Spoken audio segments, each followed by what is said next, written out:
नमस्कार, न्यूज 18 उत्तर प्रदेश उत्तराखंड आप देख रहे हैं। आपके साथ मैं हूं चांदनी धवन और बात करेंगे यूपी चुनाव की तारीखों का ऐलान होने के बाद सियासी तकरार लगातार बढ़ रही है। सीएम योगी आदित्यनाथ लगातार समाजवादी पार्टी पर निशाना साध रहे हैं। सीएम योगी ने एसपी पर करारा हमला करते हुए कहा है कि 2022 में तमंचावादी हारेंगे और प्रदेश जीतेगा। एसपी बीएसपी माफिया को टिकट और समर्थन देकर 2017 के पहले की गुंडागर्दी की याद दिला रही है। वंशवादी और परिवारवादी दलों ने चुनावी लड़ाई को विकास और राष्ट्रवाद बनाम माफियावादी, दंगाई और तमंचावादी बना दिया है। सीएम योगी ने मंगलवार को कहा कि इस मुकाबले में यूपी जीतेगा और तमंचावादी, दंगाई, माफियावादी हारेंगे। एसपी ने सहारनपुर के कुख्यात गैंगस्टर को, सिख दंगों को मास्टरमाइंड पप्पू को भी लाल टोपी पहना दी है और इससे एसपी का राष्ट्रघाती चेहरा बेनकाब होता है। की पहली सूची किन लोगों को सहारनपुर के दंगाई, मुजफ्फरनगर के दंगाई, कैराना में हिंदू व्यापारियों के पलायन के लिए जिम्मेदार अपराधियों को, बुलंदशहर और स्याना में, लोनी तक में जिन प्रकार के लोगों को इन्होंने टिकट दिया है, ये चीजें दिखाती हैं कि अपनी आपराधिक मानसिकता, तमंचावादी मानसिकता और माफियावादी मानसिकता से ये राजनीतिक दल, समाजवादी पार्टी हो या कांग्रेस हो, ये उभर नहीं पाई हैं। ये प्रदेश के विकास को बाधित करने के लिए, प्रदेश में फिर से माफियावाद लाने की दिशा से इस प्रकार की शरारतपूर्ण कार्रवाई कर रहे हैं। इसलिए विकास, सुशासन और राष्ट्रवाद के जिन मुद्दों को लेकर के भारतीय जनता पार्टी 2017 में सत्ता में आई थी, हम लोग फिर इसी संकल्प के साथ जनता जनार्दन के बीच में जा रहे हैं। 2017 में भारतीय जनता पार्टी ने जो कहा वो करके दिखाया। 2022 में 10 मार्च को जब भारतीय जनता पार्टी की सरकार फिर से बनेगी तो भारतीय जनता पार्टी इन्हीं मुद्दों को मजबूती के साथ आगे बढ़ाने का कार्य करेगी। सीएम योगी आदित्यनाथ ने अखिलेश यादव के चुनाव लड़ने को लेकर भी तंज कसा है। सीएम योगी ने कहा है कि गुंडों और माफिया को टिकट देने के बाद समाजवादी पार्टी अब सवालों के घेरे में आ गई है, इसलिए दूसरी लिस्ट जारी नहीं कर पा रही है। और इसके साथ ही योगी ने अपर्णा यादव के बीजेपी में शामिल होने का स्वागत किया।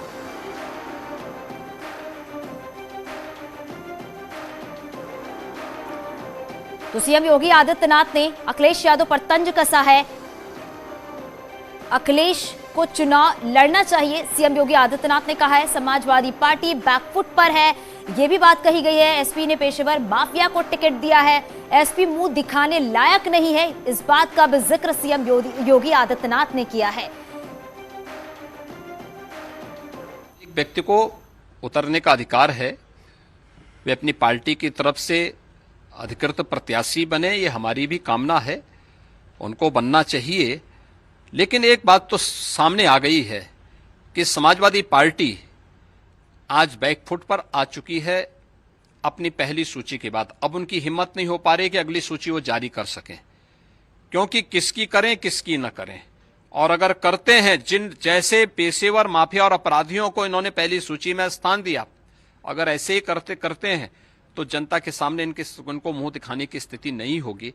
और इस वजह से वे लोग उससे काफी दूर दूर तक वे देखने को उनको नहीं मिलता। उनको भारतीय जनता पार्टी और डबल इंजन की सरकार का प्रधानमंत्री मोदी जी की कार्यशैली पसंद आई। उन्होंने भारतीय जनता पार्टी को आज अपना यानी की सदस्यता ली है।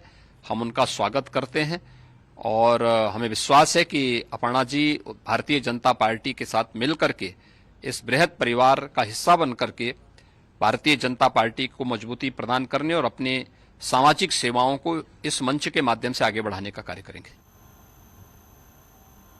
यूपी चुनाव में सीट के बंटवारे को लेकर आज दिल्ली में एनडीए की बैठक हुई। इस दौरान सीट शेयरिंग पर चर्चा हुई। जेपी नड्डा ने बताया है कि एनडीए सभी 403 सीटों पर लड़ेगी और हालांकि अभी तक बीजेपी ने सहयोगी दलों के लिए अलग से सीटों का ऐलान नहीं किया है।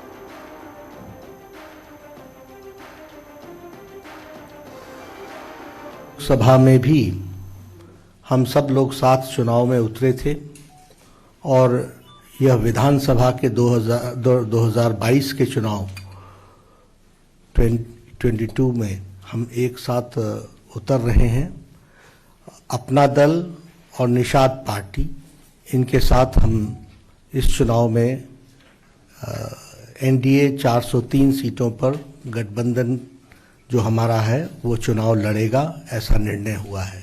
अनुप्रिया जी, गठबंधन तो हो गया, लेकिन कितनी सीटों पे? ये सवाल हर व्यक्ति मुझसे पूछ रहा है और मैं एक ही बात कहूंगी कि हमने साथ में मिलकर चलना है। हमारी बातचीत सकारात्मक दिशा में आगे बढ़ रही है और बहुत जल्दी हम इसे निष्कर्ष तक ले जाएंगे और सीटों की संख्या का जो स्पष्ट रूप से हम बताएंगे। मैम, स्पष्ट रूप से बताएंगे। बहुत सारे लोग हैं उत्तर प्रदेश में बीजेपी का साथ छोड़कर दूसरे दलों में जा रहे हैं। आप कह रहे हैं कि दलितों और पिछड़ों की ये पार्टी है, तो आखिरकार उनके जाने का क्या कारण है? देखिए, चुनाव के वक्त में ये बड़ी स्वाभाविक सी प्रक्रिया होती है। हर चुनाव में ऐसा होता है, छोटा चुनाव, बड़ा चुनाव, विधानसभा का हो या लोकसभा का हो, हम देखते हैं कि तमाम दलों में कुछ लोग जाते हैं, कुछ आते हैं और ये दोनों तरफ से मूवमेंट होता है। इसमें कोई विचलित होने की बात नहीं है। और मैंने जब कहा कि सामाजिक न्याय के प्रति हमारे गठबंधन की प्रतिबद्धता है, तो मैंने नीट एग्जामिनेशन में ऑल इंडिया कोटा के तहत पिछड़ों का आरक्षण लागू करने का भी उदाहरण दिया, हमारे ओबीसी आयोग को संवैधानिक दर्जा देने का भी उदाहरण दिया, सैनिक स्कूल, नवोदय विद्यालय या सेंट्रल स्कूल में जो हमारे एडमिशन के प्रोसेस में पिछड़ों को आरक्षण को लागू किया गया, मैंने उसका भी जिक्र किया। तो ऐसे हमारे पास तमाम स्पष्ट उदाहरण है जो ये बताते हैं कि इस सरकार की सामाजिक न्याय के प्रति हमारे गठबंधन की प्रतिबद्धता है। सर, अखिलेश यादव भी चुनाव लड़ रहे हैं। नहीं, उत्तर प्रदेश का चुनाव है, मल्टी पार्टी डेमोक्रेसी है, अलग अलग राजनीतिक दल हैं, तो चुनाव तो सब लड़ेंगे, सबको अपनी किस्मत आजमाने का अधिकार है। घूम फिर के इधर उधर की बात नहीं करते हैं। कितनी सीट आपको बीजेपी गठबंधन में मिल रही है?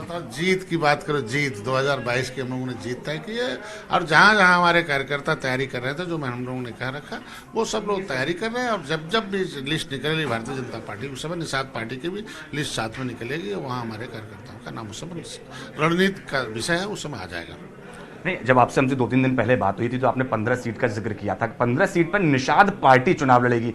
हालांकि नड्डा जी ने 403 घोषणा की, एनडीए की बात की, लेकिन निषाद पार्टी 15 सीट की बात की थी। तो क्या उसका मुबेश वही फिगर है?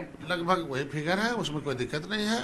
आपने देखा होगा जहां जहां निषाद पार्टी के कार्यकर्ता तैयारी कर रहे हैं, जीत के समीकरण में थे, सारे लोग खुशी खुशी, हमारी पार्टी के लोग और भारतीय जनता पार्टी के लोग, हम लोग सहयोगी दल है, सहयोग करके सहयोगी दल के रूप में 2022 की सरकार बनाएंगे। निषाद पार्टी भी अच्छी भूमिका में, भारतीय जनता पार्टी अपना दल भी है और हम लोग जितना भी 403 पर लड़ रहे हैं, एनडीए ने जितना सीट निर्धारित किया उससे कुछ अधिक जिताएंगे, तभी तो हम लोग भूमिका में नजर आएंगे। आपने पश्चिम में भी कुछ सीटें मांगी थी। पहले और दूसरे फेज में चुनाव है, अभी आप सीटों का नंबर घोषित नहीं कर रहे हैं, तो क्या मतलब अभी कब, कितने दिन में घोषणा हो जाएगी? इधर हमारे सहयोगी हैं, हमारे कार्यकर्ताओं में उतनी शक्ति नहीं थी कि जिस तरीके से हम लोग, बाद में पार्टी अभी नई बनी है, हम लोग पूर्वांचल से धीरे धीरे पश्चिमांचल में आए। यहाँ संगठन खड़ा है, लेकिन जीतने के लिए हमारे कार्यकर्ता उतना तैयार नहीं थे, इसलिए पहले और दूसरे फेज के चरण में अभी हमारे लोग नहीं तैयार हैं। उसके बाद तीसरे, चौथे, पांचवें, छठवें, सत्रहवें, हमें हर चरण के जब भी सूची निकलेगी भारतीय जनता पार्टी, उस साथ निषाद पार्टी का भी सूची निकलेगा, उसी समय सब जहाँ जहाँ लड़ना होगा पता चलेगा। कब तक? अब जो भी जल्दी, जैसे जैसे चरण का आएगा वैसे वैसे आएगा। सहयोगी दलों से गठबंधन को लेकर सीएम योगी आदित्यनाथ ने ट्वीट किया है। भाजपा ने आज उत्तर प्रदेश के अपने दो महत्वपूर्ण सहयोगी अपना दल और निषाद पार्टी के साथ गठबंधन किया है। 2022 के उत्तर प्रदेश विधानसभा चुनाव में पीएम मोदी के नेतृत्व में भाजपा गठबंधन 2/3 से अधिक सीटें जीतकर प्रचंड बहुमत की सरकार बनाएगी।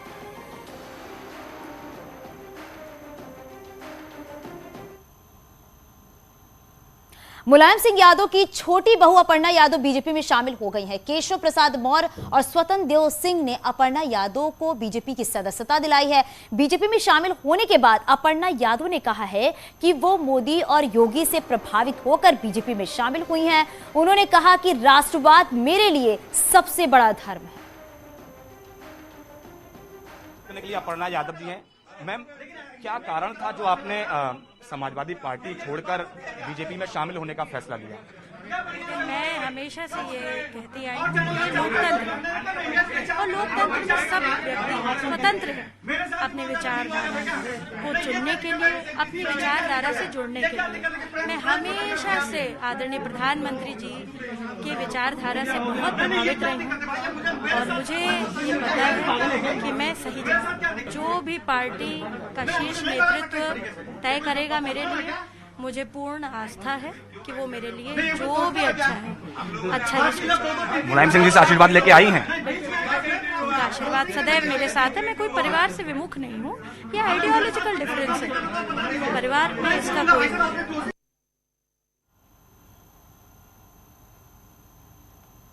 वहीं जब अखिलेश यादव से अपर्णा यादव को लेकर सवाल पूछा गया तो उन्होंने क्या कुछ कहा है, ये भी आपको सुनाते हैं। और साथ ही साथ हमें खुशी इस बात की है कि समाजवादी विचारधारा का विस्तार हो रहा है।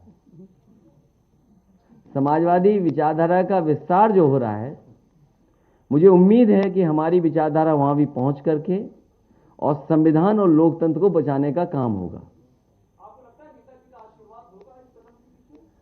नेताजी ने बहुत कोशिश की समझाने की, नेताजी ने बहुत कोशिश की समझाने की। तो अब अखिलेश यादव ने भी चुनाव लड़ने का मन बना लिया है। अखिलेश यादव ने प्रेस कॉन्फ्रेंस में कहा कि जनता की अनुमति लूंगा और पार्टी जहां से कहेगी वहां से लड़ूंगा। तो उनके इस फैसले पर केशव प्रसाद मौर्य ने तंज कसा।